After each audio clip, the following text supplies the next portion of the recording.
शिक्षक साथियों, स्वागत है आप सभी का हमारे यूट्यूब चैनल पर। आपको बता दें कि बिहार शिक्षक स्थानांतरण में जिन शिक्षकों ने सरप्लस शिक्षक के रूप में समायोजन के लिए अप्लाई किया था, अब उन लोगों का विद्यालय अलॉटमेंट का कार्य शुरू हो रहा है। क्योंकि विद्यालय अलॉटमेंट का कार्य अगस्त में ही होना है और शिक्षकों को योगदान करने का मौका भी अगस्त में ही दिया जाएगा। 9 सितंबर 2026 जो है वो लास्ट डेट है। उससे पहले शिक्षकों को विद्यालय अलॉट कर दिया जाएगा, उन्हें जो है योगदान करने का अवसर दिया जाएगा। और किन्हीं शिक्षकों के साथ अगर किसी तरह की कोई दिक्कत आएगी तो उनके ऊपर दावा आपत्ति का जो है उनके पास ऑप्शन रहेगा। जो जिला स्थापना समिति में यानी डीएम की अध्यक्षता में जो जिला स्थापना समिति का गठन है, अगर जिला कैडर के शिक्षक होंगे तो वहाँ दावा आपत्ति करेंगे, अगर राज्य कैडर के शिक्षक होंगे तो राज्य में करेंगे, और अगर प्रमंडल स्तर के होंगे तो वो प्रमंडल में करेंगे। तो उनको लेकर के जो है उनके विद्यालय अलॉटमेंट का कार्य जो है शुरू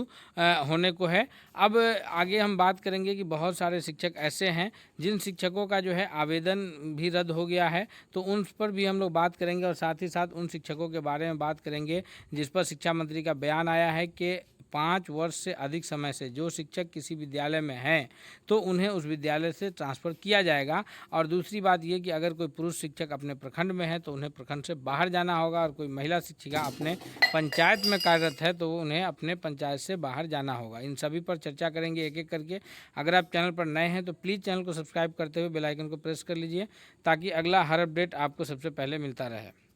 आपको बता दें कि शिक्षकों के स्थानांतरण को लेकर के जो बिहार शिक्षक स्थानांतरण में समायोजन के लिए और म्यूचुअल स्थानांतरण के लिए आवेदन लिए गए थे, तो समायोजन की प्रक्रिया शुरू है। पहले जो विशेष आवश्यकता वाले शिक्षकों ने अप्लाई किया है, चाहे वो बीमारी से ग्रसित हो या पति पत्नी के आधार पर स्थानांतरण चाह रहे हों, पहले उन शिक्षकों को विद्यालय अलॉट किया जाएगा। फिर उसके बाद जो है महिला शिक्षिकाओं को विद्यालय अलॉटमेंट का कार्य किया जाएगा, जो बिना किसी विशेष आवश्यकता के सामान्य रूप से जिन्होंने समायोजन के लिए आवेदन किया है उन महिलाओं को जो है पहले विद्यालय अलॉट होगा। फिर उसके बाद जो पुरुष शिक्षक बचेंगे उन पुरुष शिक्षकों को भी विद्यालय अलॉटमेंट जो समायोजन के अंतर्गत कर दिया जाएगा। जो उन्होंने ऑप्शंस दिया है उन्हीं में से विद्यालय अलॉट की प्रक्रिया शुरू होगी। अगर कोई शिक्षक 10 या 15 या 20 ऑप्शन दिए हैं, कोई 30 ऑप्शन दिए तो उन्हीं 30 ऑप्शन और उन्हीं 20 ऑप्शन में से उनको विद्यालय अलॉट किया जाएगा। और अगर कोई शिक्षक उसमें से विद्यालय अलॉट नहीं हो पाता है उन शिक्षकों को, तो वो जिस विद्यालय में है वर्तमान में उसी विद्यालय में वो बने रहेंगे। अब बात आती है कि जो अंतर जिला स्थानांतरण के लिए जिन शिक्षकों ने समायोजन में ही अप्लाई किया है उन शिक्षकों को भी इसी वीक जो है उम्मीद है कि उन शिक्षकों को जो ज़िला अलॉट किया जाएगा वो ज़िला दिखना शुरू हो जाएगा। और उसके बाद अगर संभव हो तो उन शिक्षकों से भी प्रखंड या फिर उनके बाद जो है प्रखंड के अतिरिक्त जो है उनसे विद्यालय का ऑप्शन मांगा जाए। लेकिन अभी उनको सबसे पहले जो अंतर जिला के लिए जिन शिक्षकों ने आवेदन किया है, चाहे वो जिस स्तर के शिक्षक हो, अगर प्राथमिक स्तर के शिक्षक हो तो उन्हें जो गृह जिला अलॉट करने की बात है तो उन्हें गृह जिला अलॉटमेंट का अभी जो है पता चलेगा। उसके पश्चात उनसे फिर ऑप्शंस लिया जाएगा ताकि वो उस जिला में आवेदन कर सके, अपना गृह प्रखंड छोड़ के, और महिला शिक्षिका अपना गृह पंचायत छोड़ करके आवेदन कर सके। अब बात करते हैं हम लोग कि जिन शिक्षकों का आवेदन जो कैंसिल हो गया है, तो उन शिक्षकों के आवेदन को लेकर के विभाग लगातार ये कोशिश करे कि अगर शिक्षकों ने स्वयं से आवेदन किसी प्रकार से कैंसिल नहीं किया है तो किस कारणवश जो है उनका आवेदन रद्द किया गया है, इसको पहले देखा जा रहा है। इसकी समीक्षा की जा रही है, क्या वो सचमुच शिक्षक जो है सरप्लस शिक्षक थे या वो सरप्लस शिक्षक की श्रेणी में नहीं आ रहे थे, उनका डेटा शो हो गया था। तो वैसे भी कुछ शिक्षकों का आवेदन जो है रद्द किया जाएगा और उन्हें सामान्य स्थानांतरण की प्रक्रिया में पुनः हिस्सा दिया जाएगा। और अगर किसी का सिस्टम एरर की वजह से, सर्वर में किसी तरह की परेशानी की वजह से अगर किन्हीं शिक्षकों का आवेदन रद्द हो रहा है, तो वैसे शिक्षकों के आवेदन को पुनः जो है रिट्राइव करने का काम जो है इस शिक्षा कोष पर लगातार जारी है। और उन शिक्षकों के आवेदन को रिट्राइव कर लिया जाएगा ताकि उन शिक्षकों ने जिस विद्यालय में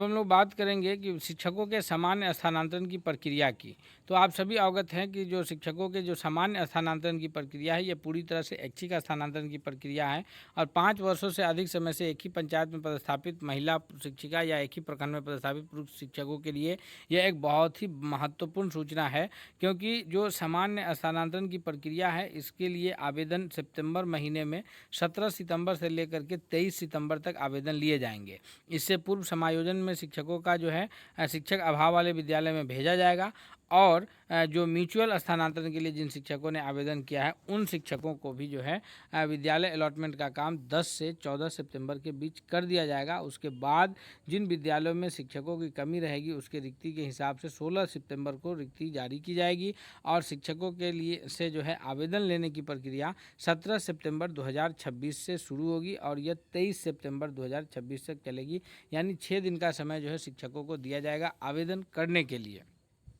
अब इसमें एक बहुत ही बड़ी खबर ये निकल के आ रही है कि जिन शिक्षकों ने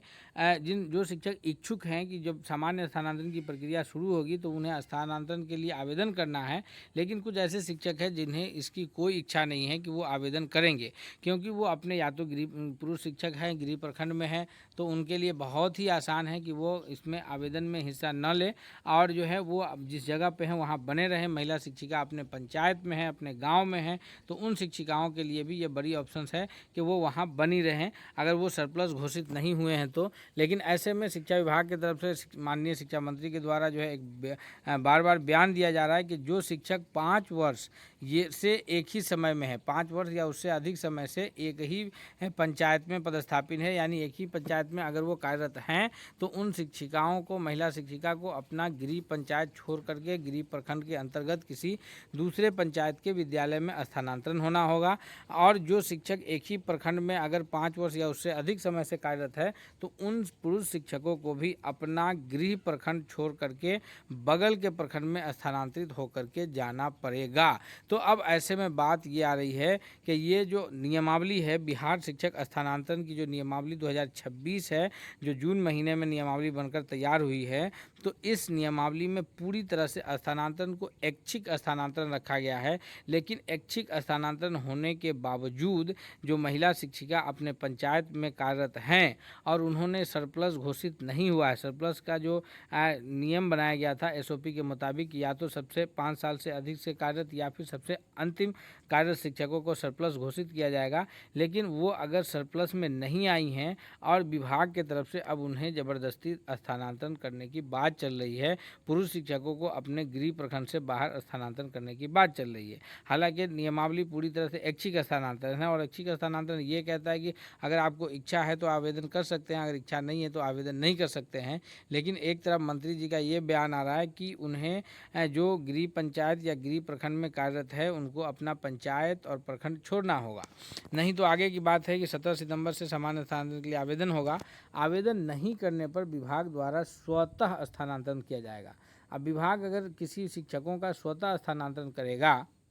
तो वहाँ पे शिक्षकों के से ऑप्शंस नहीं लिए जाएंगे और उन्हें जो है रैंडमाइजेशन के जरिए उन्हें जिला के अंतर्गत किसी भी विद्यालय में भेजा जा सकता है, उनका गृह प्रखंड छोड़ करके उन्हें किसी भी दूर स्थित विद्यालय में भेजा जा सकता है। तो ऐसे में उन शिक्षकों के लिए भी ये एक तरह से बड़ी खबर है कि उन्हें जब सामान्य स्थानांतरण की प्रक्रिया शुरू होगी तो अगर वो सरप्लस शिक्षक नहीं घोषित हुए थे और वो अपने प्रखंड या अपने पंचायत में कार्यरत शिक्षक शिक्षिका हैं तो उन्हें आवेदन कर दें, ताकि आवेदन कर देने पर उनके द्वारा लिए गए आवेदन में से विद्यालय अलॉट होगा जिस प्रखंड या जिस पंचायत के लिए आवेदन करेंगी। लेकिन अगर आवेदन नहीं करने की स्थिति में उन्हें जो है विभाग के द्वारा तरफ से जब स्थानांतरण किया जाएगा तो संभव है कि उनका रैंडमाइजेशन के जरिए किसी दूर स्थित विद्यालय में किया जा सकता है। ऐसे में अब शिक्षकों